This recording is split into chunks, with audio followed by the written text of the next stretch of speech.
What's up, everybody? You already know who it is. And, so I got another one of my little helpful videos here, I guess I'm going to call it. I got one of these here, Lincoln Town Car, 2007.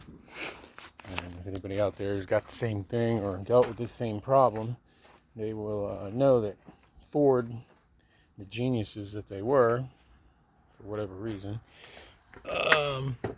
made these intakes on this 4.6 liter V8 here plastic, which was simply genius in design here. And of course they came back and revised it, and they changed, you can see here on the front, they changed the thermostat housing and something else up here. They changed it to aluminum or whatever, but they left the rest of the intake plastic.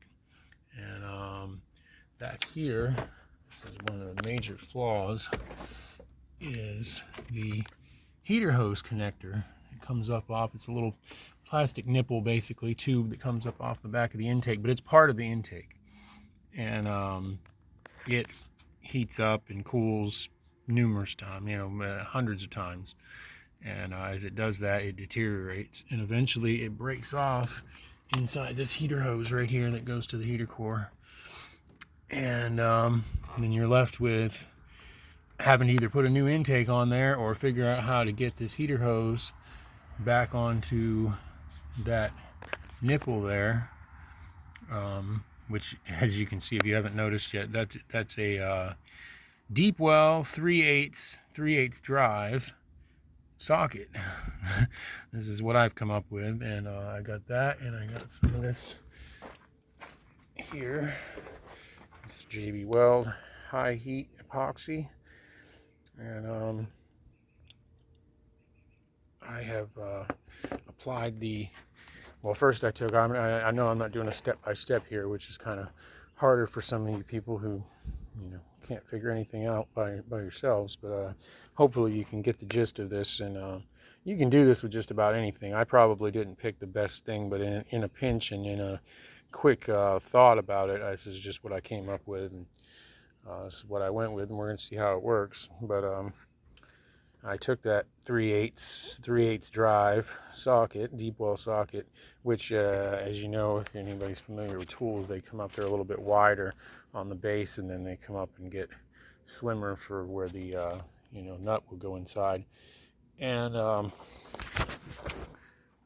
I took it and put that on a grinder and ground down the slimmer side, which it fits exactly down inside where this heater hose was, or this heater hose connector is, which is the only thing that I can come up with as being a surefire way to reattach the hose without it just breaking right back off again, because the plastic itself was not even usable. It literally fell out in pieces, which you can see right there. Those little, if I can get the light right, those little pieces right there, that's the fucking inside of the plastic that was inside the rubber hose that stuck up off that nipple there, where you can see the JB Weld doing its thing there, attaching that socket down in there. And then on the top of the socket, of course, it's black because I wrapped it and glued it as well with the JB Weld with electric tape.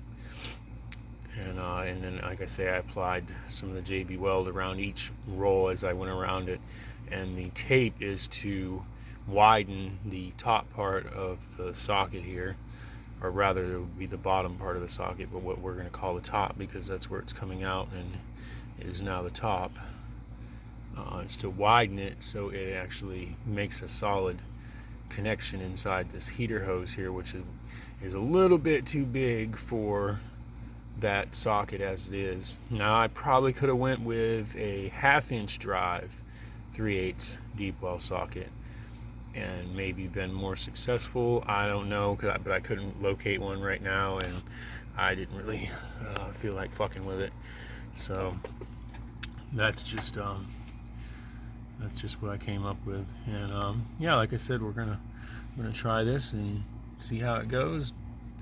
Hey, I will give you guys an update, later on, and we'll see if this works, and hopefully so, and hopefully this helps somebody else who has the same problem, who doesn't want to change out that intake, which is probably not that big of a deal, but and you know, I'm very well mechanically inclined, of course, you know, due to my job and, you know, just my life in general. I've always been mechanically inclined, but I'm not a patient person when it comes to auto mechanics, and yeah, it's just not my thing.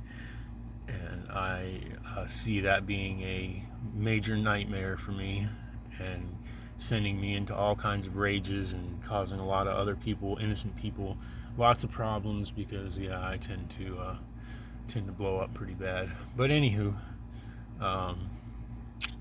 that's what it is. And like I said, we're going to check it out and we're going to see how it works. I'm going to let it set. This JB Weld has to set. It takes an hour to set, and then it cures in 24 hours on its own, or with 250 degrees heat, it cures in an hour.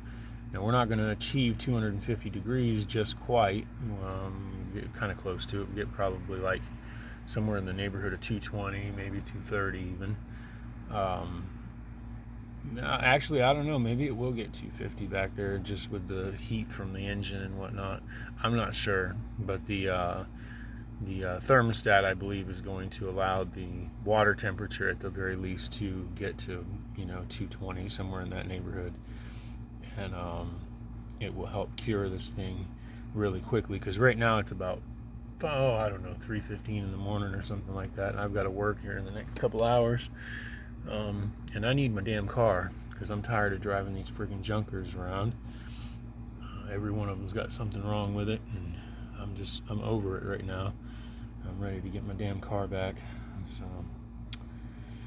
which of course is also a junker, but it's one of the nicer ones that seems to run well, and didn't have any problems with it up until this point here. And just all of a sudden, this thing, without any warning whatsoever, I didn't even know that it happened. Even just I was what happened? Oh, I did a burnout, of course, you know, ragging on the fucking car. I should have left it the fuck alone. Did a burnout, and as soon as I finished with it, I noticed that it was still, seemed like it was still smoking, and I was like, oh wow, that's a hell of a fucking burnout there. It's still fucking smoking. But then I noticed that the smell was not of burning rubber, but more of antifreeze. And I opened the hood to find everything under here soaking fucking wet. As you can see, all the water spots all over everything. And that hose broken off there and just gushing water out like crazy.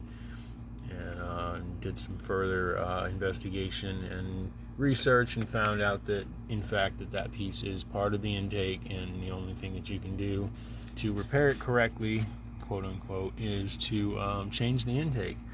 And I just, not only do I not have the friggin' money to do that right now, I don't know what it would cost, but, you know, probably not all that much, but still, money is not abundant for much of anybody that I know right now in this country. So yeah, there's that. And then, like I say, of course, the patience issue, which I'm not abundant on as well. And yeah, it was just a recipe for disaster. So we're going to go ahead and go with my little socket idea here and see how this works out, and I'm hoping it does. And yeah, again, I will give you guys an update at a later time, and we'll see what happens. Until then.